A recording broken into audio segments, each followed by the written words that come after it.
नमस्कार, welcome to Kamla Gavani trust podcast. मैं हूँ Leslie Tripathi, host of the show. Today it's my huge honour to be in the presence of our special guest, Salma Ma.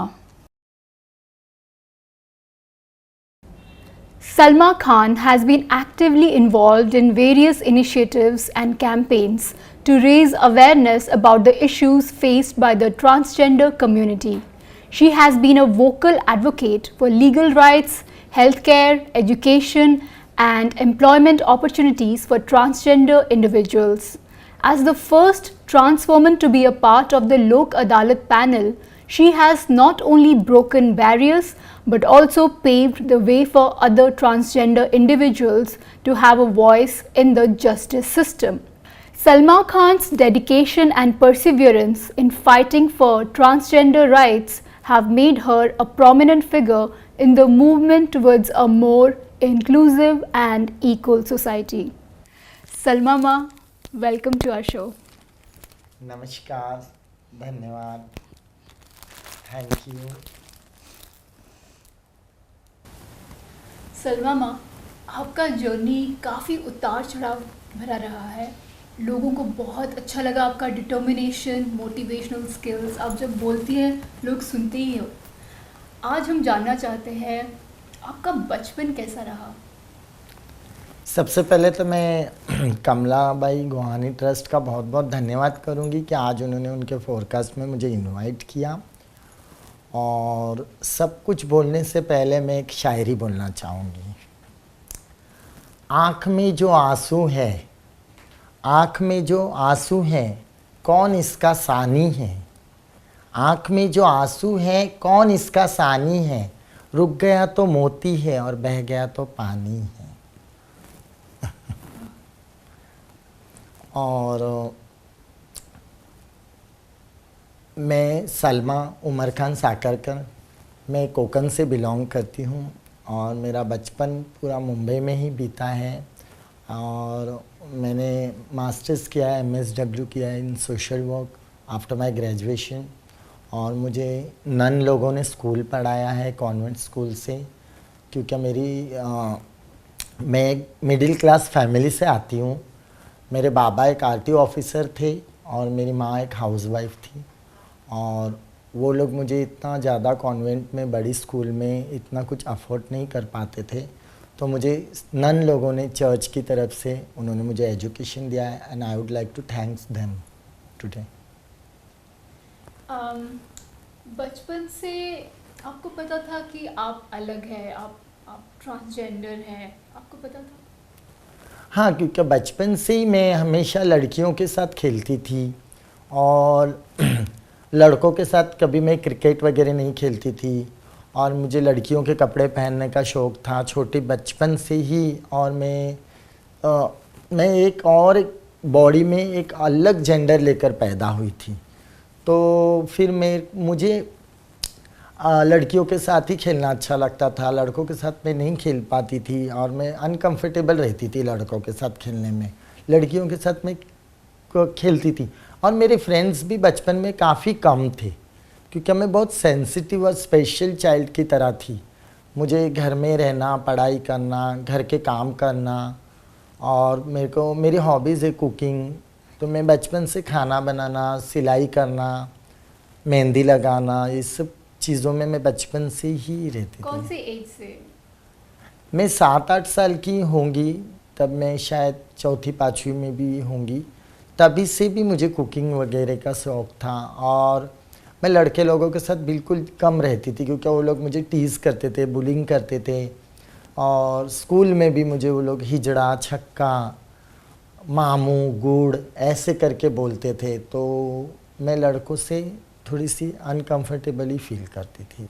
Ma'am, कौन सी उम्र में आपने अपने परिवार को बोला कि आपकी लाइफ में ऐसे कुछ चेंजेस आपको लग रहा है एंड आप नॉर्मल लड़कों की तरह लाइफ लीड करना नहीं चाहती हैं? मैं शायद से 9th स्टैंडर्ड में थी और उसके बाद में मैं एब्रोज बनाने लग गई। और फिर मेरी कुछ ट्रांसजेंडर फ्रेंड्स थी जिनके साथ मैं ताली बजाने लग गई। तो फिर मेरे घर वाले लोग मुझे चिल्लाने लग गए इन चीज़ों को लेकर। तो तब मेरी समझ में आया कि मैं एक अलग बॉडी में एक अलग जेंडर के साथ पैदा हुई हूँ और मैं इस जेंडर के साथ में खुल के जीना चाहती हूँ। मैं इस बॉडी में कंफर्टेबल नहीं हूँ और मैं जो जीना चाहती हूँ वो जीवन ये नहीं है। तो मेरा जीवन अलग है क्योंकि लोगों ने जताया कि मैं कुछ अलग हूँ, क्योंकि लोग मेरे से देखते ही मुझे छेड़ना चालू करते थे, मुझे हंसना चालू करते थे। मुझे देख के लोगों ने अलग अलग नाम दिए। ऐसे तो अभी आपने मुझे बताया मेरा नाम सलमा उमर खान साकरकर है, मैं कोकन से बिलोंग करती हूँ, लेकिन दुनिया ने मुझे हिजड़ा, छक्का, मामू, गुड़, बायला ऐसे बहुत सारे नाम दिए। फिर उन नाम की रियलिटी मुझे पता चली तब मैं 9th स्टैंडर्ड में थी। और उसके बाद में मेरी फैमिली मुझे बहुत रोकने की कोशिश करती थी कि आप बिल्कुल ना जाओ, क्योंकि इस समाज का कोई वजूद नहीं है। आप कॉन्वेंट में पढ़ रही हो तो आप अच्छी पढ़ाई करो, अच्छा आप कुछ बनो, ये समाज में मत जाओ क्योंकि ये समाज की कोई मान्यता नहीं है। लेकिन मैं किसी के रोके से रुकी नहीं और मैं इस कम्युनिटी के अंदर 14 साल की उम्र से मैं इस कम्युनिटी में आ गई। मैम 14 साल की उम्र में क्या आपके पास कोई फ्रेंड्स थे जिन्होंने आपको रियलाइज़ करवाया, या आपने कोई फिल्म देखा या कुछ पढ़ा? क्योंकि इतनी ये बहुत डेलिकेट सी चीज़ है, समझना मुश्किल होता है कि हम एक अलग इंसान हैं, हमें ये सब चीज़ें पसंद है। तो ये जो एक डेजा वू, एक सेल्फ अवेयरनेस, या आपने कहीं पढ़ा, कुछ देखा, किसी ने आपको बोला कि you belong to this community, ऐसा कुछ हुआ आपके साथ? नहीं, ऐसे तो कुछ हुआ नहीं, लेकिन देखिए हम लोग 4 भाई बहन थे, 2 बहनें थी मेरी और हम 2 भाई थे, जिसमें कि मैं आधी बहन। तो हम 2.5 बहनें थी और 1 भाई था मेरा। और मेरी माँ मुझे बहुत प्यार करती थी, लेकिन मेरे भाई बहन हमेशा वो लोग बुरा मानते थे, क्या इसके वजह से हमारा फ्यूचर का क्या होगा, इसके वजह से हमारे बच्चों का भविष्य क्या होगा। अगर हम इसे घर में रखते हैं तो आने वाले दिनों में अगर हमारी फैमिलीज़ होंगी, हमारी शादी बच्चे होंगे, तो उन पे इसका इफ़ेक्ट क्या पड़ेगा। तो भाई हम इसे एक्सेप्ट नहीं कर सकते। माँ को कहा उन्होंने कि इसे निकाल दो घर से। और उसके बाद में मेरी माँ रोती हुई मुझसे बोली कि तुमने तो वंश आगे बढ़ाना नहीं है, तुमने तो ये ज़िंदगी स्वीकार कर ली। तब तक मैं साड़ी पहन के ताली बजाने लग गई थी। तब शायद से सरगम मूवी आई थी, तो डफली वाले डफली बजा, तो मैं अपनी ताली बजाना ज़ोर से शुरू कर चुकी थी और मैं साड़ी पहनना शुरू कर दिया था। तो उसके बाद में मेरी माँ मुझे मेरी फैमिली ने बहुत ज़्यादा वो किया, क्या मेरे भाई बहनों ने विरोध किया कि हम इसे एक्सेप्ट नहीं करेंगे विथ हिज जेंडर। तो उनको मुझे जो भी डिस्क्रिमिनेशन फेस करना पड़ा बिकॉज ऑफ माय जेंडर, कि मैं एक अलग शरीर में एक अलग आत्मा के साथ पैदा हुई और मेरे अंदर की जो औरत थी वो कहीं से रुकने के लिए तैयार नहीं थी। मैं खुल के जीना चाहती थी, जो मैं थी, मैं अंदर से जो थी मैं बाहर से भी वैसे ही जीना चाहती थी। तो फिर मेरे भाई और बहनों ने कहा कि भाई हम इसे एक्सेप्ट नहीं कर सकते, हम लोग तो नॉर्मल है, हम लोग की शादी होगी, हमारे बच्चे होंगे, तो इसका प्रभाव हमारे बच्चों पे क्या पड़ेगा, तो आप या तो इसे रख लो या तो हमें रख लो। तो मेरी माँ ने कहा कि आपसे तो मेरा वंश आगे नहीं बढ़ेगा, अब इनसे तो मेरा वंश आगे बढ़ेगा, तो आप ऐसे करो, आप इस समाज में जाना चाहती हो तो चले जाओ, लेकिन इस समाज का कोई वजूद नहीं होता है बेटा, इस समाज के कोई मायने नहीं है, कोई राइट्स नहीं है, और तुम इस समाज में जाने के बाद में लौटकर फिर तुम रोकर पछता कर नहीं आना, आप आपकी वेल सेटल ज़िंदगी करना, आप कुछ बनना और कुछ अच्छा करना, पर ये समाज में आप जाने से पहले फिर भी सोचो। और आप मुझे माफ़ कर दो, मैंने आपको जन्म दिया। तो मैंने कहा जब आपने मुझे जन्म दिया और आज आप मुझे रखना अच्छा नहीं समझ रही हैं, तो मुझे पैदा होते ही आपने मेरा गला क्यों नहीं घोट दिया। तो बोली तब मुझे नहीं पता था ना कि आप बाद में जाके आप इस तरीके से ताली पीटना चालू करोगे, ये करोगे। कोई बात नहीं, वो बोल रही है मैं तुझे एक्सेप्ट करने तैयार हूँ, मैं तो तुझे बहुत प्यार करती हूँ। और वो फ़र्क नहीं करती थी, वो सबसे ज़्यादा मुझे ही प्यार करती थी, मेरे भाई बहनों में सबसे ज़्यादा वो मुझे ही प्यार करती थी। लेकिन मजबूरी और हालात जो मुझे स्वीकार नहीं कर रहे थे, और लोगों की सोच जो सोच मुझे स्वीकारना नहीं चाहती थी, तो फिर उस समय पे मैंने घर छोड़ दिया। मैं घर छोड़ देने के बाद में फिर मेरा सफ़र शुरू हुआ सड़क से। फिर मैं सड़कों पर आ गई, फिर मेरे पास कोई सहारा नहीं था, कोई साधन नहीं था। फिर मैं सड़क पे आने के बाद में हर कोई ट्रांसजेंडर, देखिए मैं हो चाहे कोई भी हो, हम लोगों को कई बार ऐसा होता है कि घर से निकाल दिया जाता है, कई बार हम लोग घर छोड़ के निकल आते हैं, तो हमें स्वीकारते नहीं है लोग। तो फिर हमारा सहारा क्या होता है? तो हमारा सहारा होता है सड़क। फिर हम उस सड़क से हमारी जीवन को शुरू करते हैं। कई समय पे फिर हम लोगों को भूख लगती है, तो हम लोगों को रहने के लिए कहीं पर घर होना चाहिए, या हम कहाँ जाएंगे, तो फिर हम सड़क पर निकल आते हैं। फिर कोई सहारा नहीं होता है, तो फिर हम लोग ताली बजाना चालू करते हैं, सिग्नल पे पहुंच जाते हैं। फिर कई समय पे हम लोग नाचने गाना स्टार्ट कर देते हैं। फिर हम लोग अपने लिए अपना गुरु ढूंढते हैं। फिर हम इस कम्युनिटी में आ जाते हैं। फिर हमारा जीवन इस सड़क से शुरू होता है, तो ताली बजना शुरू होती है। फिर ताली से तमाशे का ये सफ़र बहुत लंबा होता है, बहुत दूरी होती है इसमें, और बहुत मजबूरी भी होती है जिन्हें हमें फेस करना पड़ता है। हमें एक वक्त के खाने के लिए पूरा दिन हमें सिग्नल पे ताली पीटनी लगती है, और तब जाके हमें वड़ा पाव मिलता है। उस एक टाइम के खाने के लिए हम लोगों को कई बार कई गाड़ियों का एक्सीडेंट हो जाता है, कई बार हम लोगों के साथ में गुंडा हरेसमेंट को हमें फेस करना पड़ता है, कई बार हम बधाई पर जाते हैं, हम मंगलमुखी कहलाते हैं। लोगों की शादी बच्चे के अच्छे मंगल कार्य में हम लोग आते हैं, तो हम मंगलमुखी कहलाते हैं। लेकिन लोग हमें दुआएं लेने के लिए तो याद करते हैं, लेकिन जब हमारे अधिकार देने की बारी आएगी तो वो दरवाजे बंद कर लेते हैं।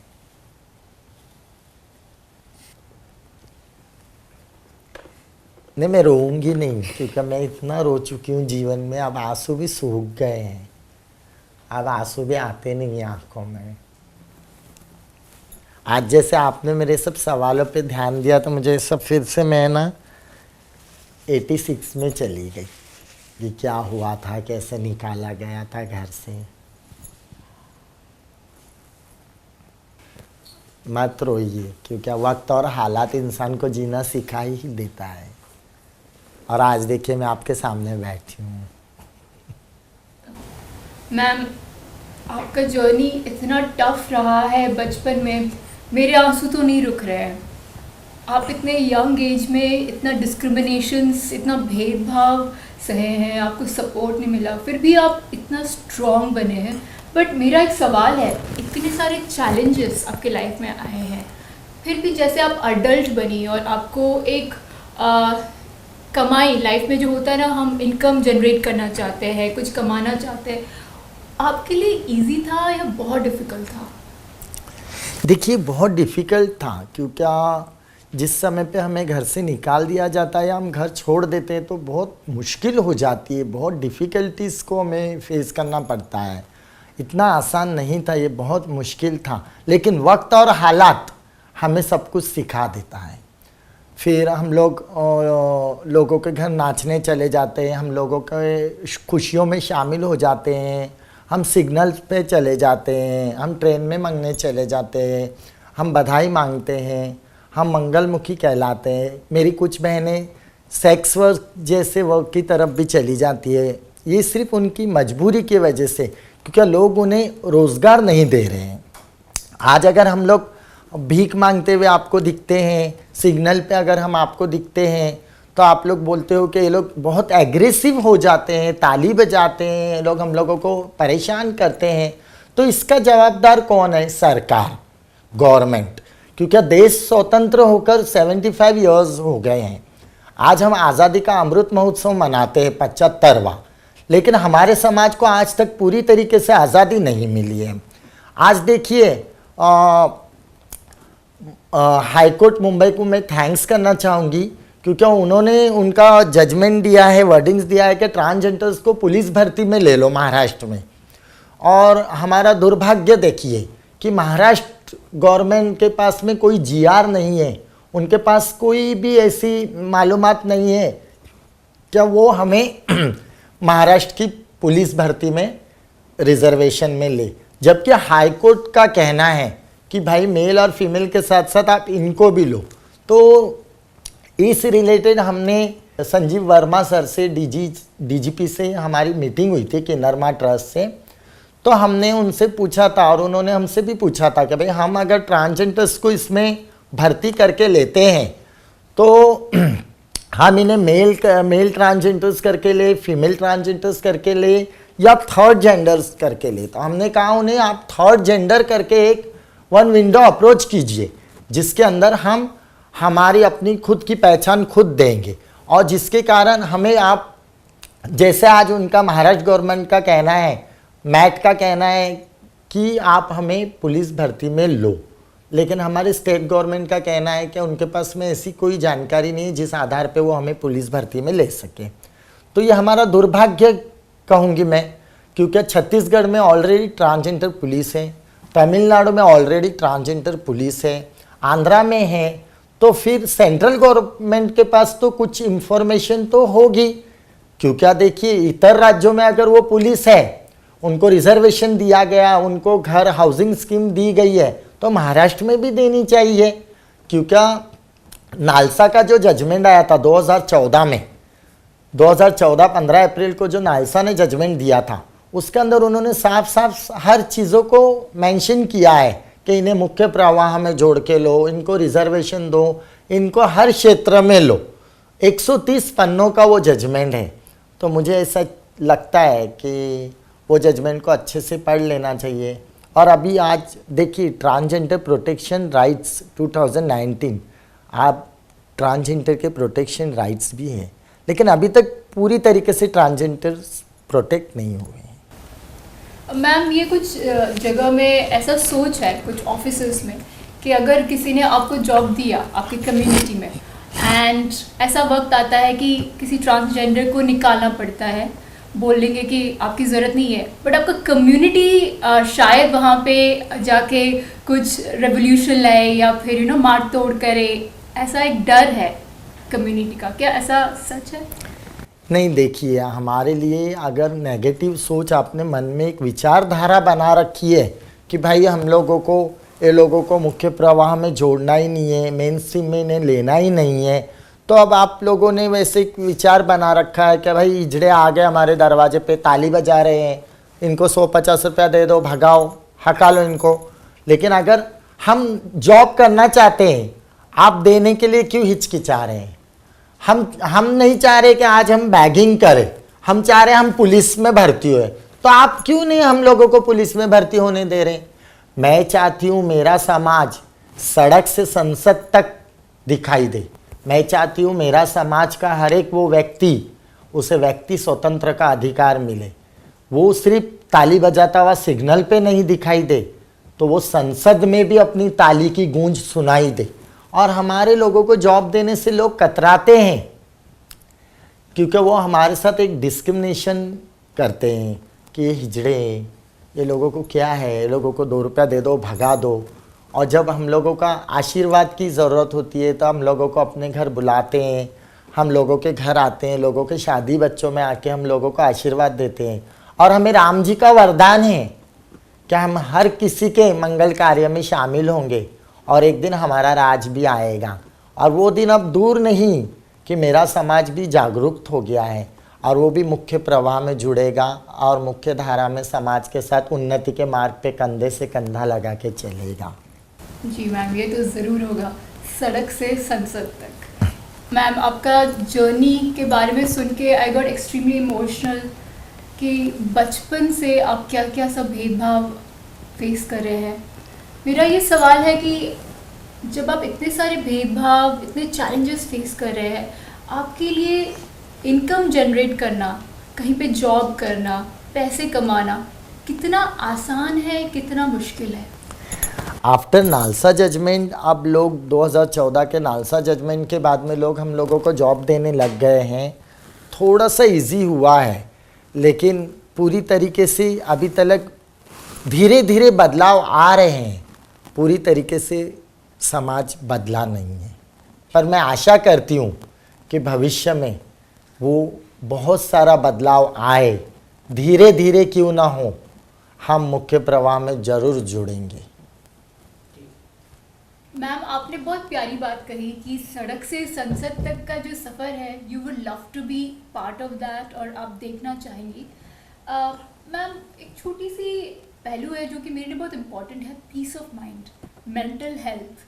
आप कैसे हैंडल करते हैं? क्योंकि आप दुनिया से बहुत सारी बातें भी सुनते हैं, कई बार आप इतने स्ट्रांग होते हैं, आप खुद काउंसिल करते हैं लोगों का, मगर अभी भी टाइम होगा कि आपको काउंसलिंग की ज़रूरत होगी, आप भी डिप्रेस्ड होती होंगी, आप कैसे निकलते वहाँ से? देखिए, कभी मैं as a counsellor Sion hospital में पहले 96-95 में HIV एड्स को लेकर अवेयरनेस करती थी। तो लोगों को ऐसे लगता था कि HIV हो गया मतलब एड्स हो गया। तो HIV से एड्स तक का सफ़र उनका बहुत लंबा होता है, तो आदत वो लोग डर के मारे ही ज़्यादा बीमार हो जाते थे। तो मैं उनको काउंसलिंग करती थी, और डॉक्टर जो फॉरेन से आते थे वो इंग्लिश में बोलते थे, तो मैं इसको हिंदी में ट्रांसलेट करके देती थी।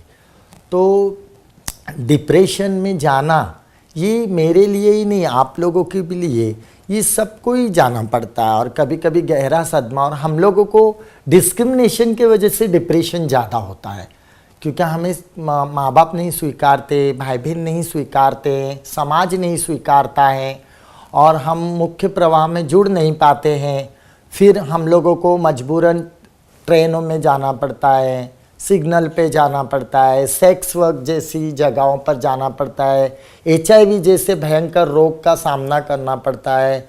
कई बार हम लोगों को गुंडा हरेसमेंट का सामना होता है, कई बार हम लोगों के साथ सेक्सुअल असॉल्ट हो जाता है, मोलेस्टेशन हमारे साथ हो जाता है।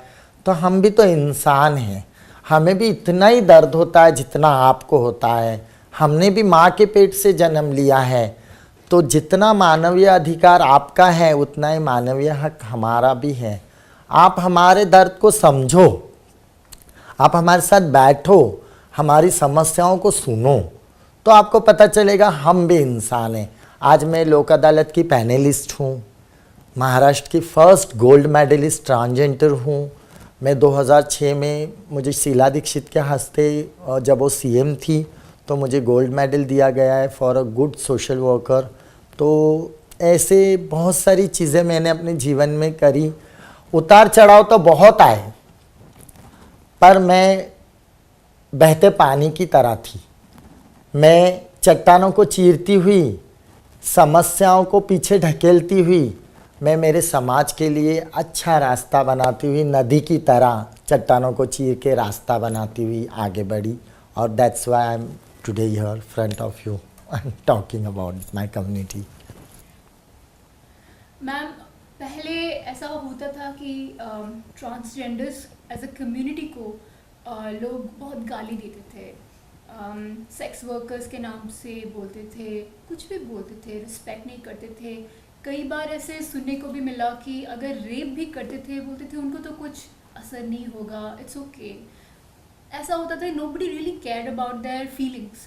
अभी एक दौर चल रहा है जहाँ पे आपके कम्युनिटी में बहुत सारा एजुकेशन आ रहा है, people are doing so good and बहुत रिस्पेक्ट मिल रहा है। देयर इज अ चेंज, एक शिफ्ट हुआ है। सो आपके घर में भी आपको सेम रिस्पेक्ट मिल रहा है, कम्युनिटी में सेम रिस्पेक्ट मिल रहा है, what do you want to say about it?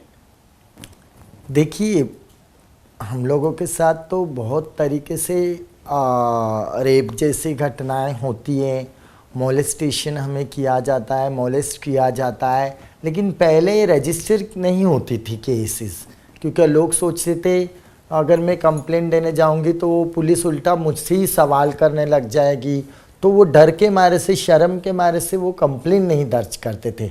लेकिन मैं खुद एक रेप विक्टिम हूँ।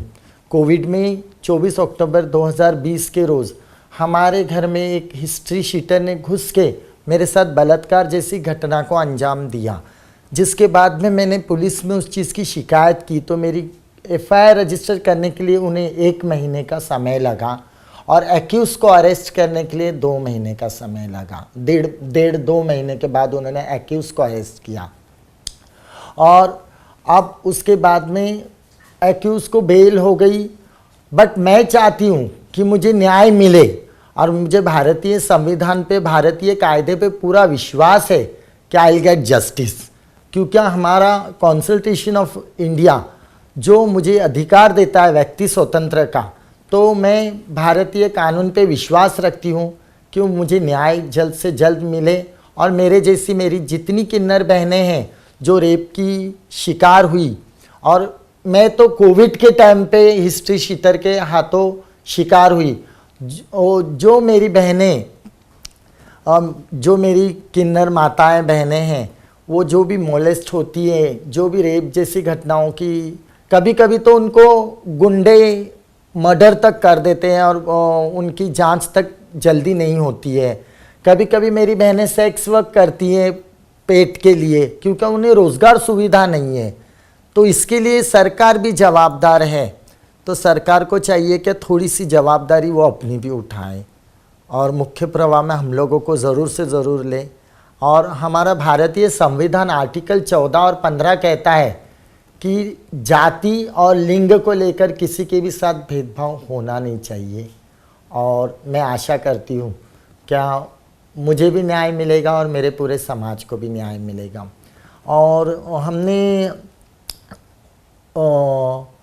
2021 में एक याचिका दायर की है सुप्रीम कोर्ट में to establish the transgender welfare board in India, because welfare board तो अदर स्टेट में है लेकिन महाराष्ट्र में भी है, बट वो एक्टिव नहीं है, तो उसको एक्टिव होना चाहिए।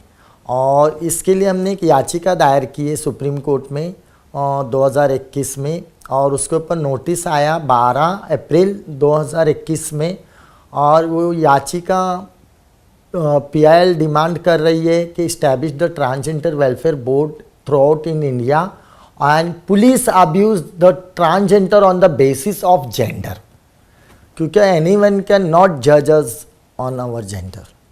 हम मानव हैं तो वो हमें मानवता पे हमारा अधिकार है, इन चीज़ों के लिए उन्होंने हमें जताना नहीं चाहिए। या हम अलग जेंडर है पर हम जानवर नहीं हैं, तो उन्होंने इन चीज़ों का ख्याल रखना चाहिए। Ma'am, what's your message to the society? मेरा समाज से यही एक रिक्वेस्ट है मैसेज के ज़रिए कि हमें स्वीकारो, धिक्कारो मत। जैसे हम आपके मंगल कार्यों में आते हैं, हम मंगलमुखी कहलाते हैं, हम आपकी खुशियों में शामिल होते हैं, आपको आशीर्वाद देते हैं और हमारे दुआओं में बहुत असर है, तो आप लोग हमें स्वीकारो। अगर मेरी कोई किन्नर बहन डॉक्टर बनना चाहती है तो आप उन्हें जॉब दो। अगर कोई मेरी किन्नर बहन आपके घर में पैदा होती है तो आप उसे तिरस्कार नहीं देना, आप उसे स्वीकारो और हमें स्पेशल चाइल्ड की तरह देखिए। हम भी मानव हैं तो हमें भी मानवता पे अधिकार होना चाहिए, और हम लोगों को आप स्वीकारो, हम लोगों को साथ में भेदभाव मत करो, क्योंकि हमें भी दर्द होता है, हम भी इंसान हैं। तो जैसे आप हमारे दुआओं में आप लोगों को लिए बहुत आशीर्वाद हम लोग करते हैं, वैसे ही आप आपके जीवन में मुख्य प्रवाह में हम लोगों को मेन स्ट्रीम में जोड़ के ले लीजिए। आप हम लोगों के साथ डिस्क्रिमिनेशन करना बंद कर दीजिए। मैम, जब हम स्कूल कॉलेज में होते हैं हमें प्यार होता है, आपको किसी से प्यार हुआ है? हम लोगों से लोग प्यार नहीं करते, सौदा करते हैं, क्योंकि हम लोगों का लोग मिसयूज़ करते हैं। लोग हम लोगों को सोचते हैं इजी मनी कमाने का एक तरीका है, तो लोग हमसे प्यार नहीं करते, सौदा करते हैं। हम लोग लोगों से प्यार करते हैं सच्चे दिल से, लोगों को हम अपना समझते हैं, क्योंकि हमें प्यार ही तो नहीं मिला हुआ होता है फैमिली से, सोसाइटी से, सिस्टम से, फ्रेंड्स से। तो हम लोग तो सच्चे मन से लोगों से प्यार करते हैं, लेकिन लोग जब हमसे प्यार करते हैं ना, स्वार्थ से प्यार करते हैं। वो हमसे प्यार नहीं करते, सौदा करते हैं, सौदा। मैम, आपका लुक्स, आप इतनी खूबसूरत है, आपका स्किन केयर रूटीन कुछ है, आपका कोई इंस्पिरेशन है? आप इतने अच्छे से मेकअप भी किए हैं, आपका फैशन जो है लोगों को पसंद आता है, आप one of the most fashionable women की लिस्ट में भी हैं, तो कौन है आपका इंस्पिरेशन? देखिए, वैसे मुझे स्मिता पाटिल जी बहुत पसंद हैं और नूतन जी तो मेरी बहुत फेवरेट हैं। तो और साड़ी पहनना मुझे जया प्रदा जी का अच्छा लगता है, तो इसके लिए मैं साड़ी ज़्यादा पहनती हूँ। और मैं महाराष्ट्र से हूँ, कोकण से, तो हमारे यहाँ पर फूल हमेशा लगाते हैं। हमारे कोकणी लोगों में फूल खुशियों का संदेश होता है और एक सुहागन की निशानी होती है। तो बूढ़ी भी हो जाएगी तो भी हम लोग फूल लगाते हैं और साड़ी वगैरह पहनते हैं। तो मुझे ये अच्छा लगता है तैयार होना, क्योंकि अगर मैं ऐसी ही रहूँगी तो ज़्यादा उदासी मेरे साथ रहेगी, और मैं अच्छी तैयार होकर रहूँगी तो फ्लावर्स की तरह महकती हुई रहूँगी, लोग भी मुझे प्यार करेंगे। मैं अच्छी दिखूँगी तो दुनिया भी मुझे अच्छी नज़र से देखेगी। क्योंकि देखिए, अगर आपकी आँख अच्छी है तो आपको दुनिया सब खूबसूरत दिखाई देगी। अगर आपकी ज़बान मीठी है तो दुनिया आपके साथ बहुत मीठा बर्ताव करेगी। अगर आपकी ज़बान ही कड़वी होगी तो आपको सब चीज़ें कड़वी नज़र आएगी, कड़वी लगेगी, टेस्ट ही कड़वा हो जाएगा। अगर आपकी नज़र ही कमज़ोर होगी तो आपका नज़ारा भी कमज़ोर हो जाएगा। सही है। मैम, आप फिल्में देखते हैं? हाँ, देखना तो पसंद है मुझे, फिल्में कभी कभी देखती हूँ। आपके कोई फेवरेट एक्टर्स, फेवरेट फिल्म्स है? मैंने कहा ना, मैं स्मिता पाटिल जी को बहुत पसंद करती हूँ, मैं उनकी सभी फिल्में देखती हूँ। मैं नूतन को बहुत पसंद करती हूँ, नूतन जी की मैंने सभी फिल्में देखी है। और अभी फिल्म आ रही है नवाजुद्दीन सिद्दीकी की हड्डी, जो ट्रांसजेंडर्स के ऊपर बनाई है उन्होंने। अब एक फिल्म आ रही है ताली, जिसे सुष्मिता सेन जी ने बायोग्राफी की है गौरी सावंत जी की, जो कि मेरी शिष्या है गौरी सावंत। तो मैं चाहती हूँ ये ताली सिर्फ जियो सिनेमा पर ही नहीं बजे, तो ये ताली सड़क से लेकर संसद तक बजे और मेरे लोग एमपी, एमएलए और विधायक तक बने, पायलट, डॉक्टर, इंजीनियर और बैरिस्टर। आज हम जस्टिस मांग रहे हैं, कल हम जस्टिस देने वाले लोग भी बने, मैं चाहती हूँ। और अब वो दिन दूर नहीं है, मेरा समाज जागरूक हो गया है। अब मेरा समाज सोया हुआ नहीं है, अब जागा हुआ है। तो वो भी कंधे से कंधा लगाकर उन्नति के मार्ग पर चल पड़ा है। तो अब वो दिन दूर नहीं है, क्या हम भी समाज के उन्नति में कंधे से कंधा लड़ा के आगे आएंगे।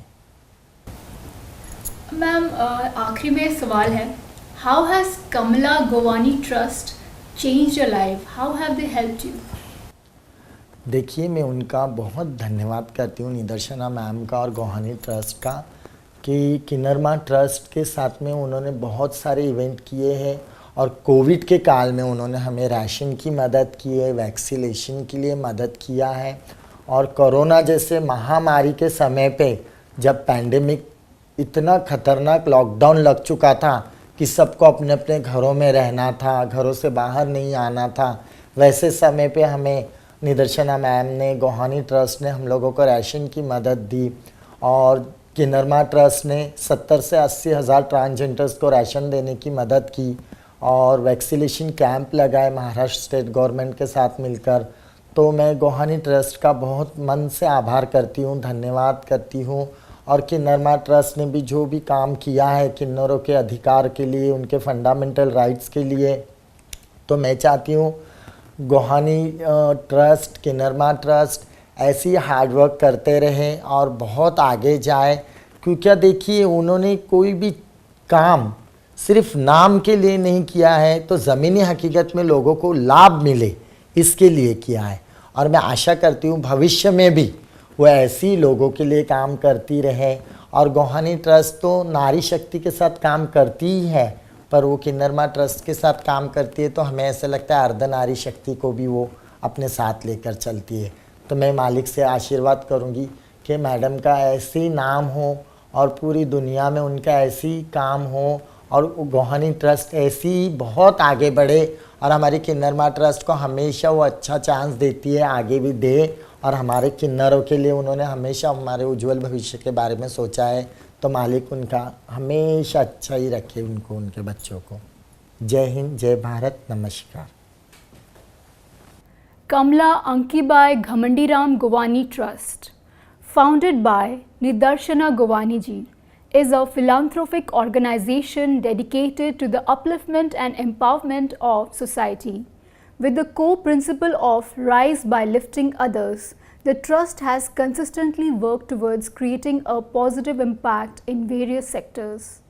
Nidarshana Govani ji, a renowned philanthropist and entrepreneur, she has been instrumental in driving social change, particularly in the area of transgender equality.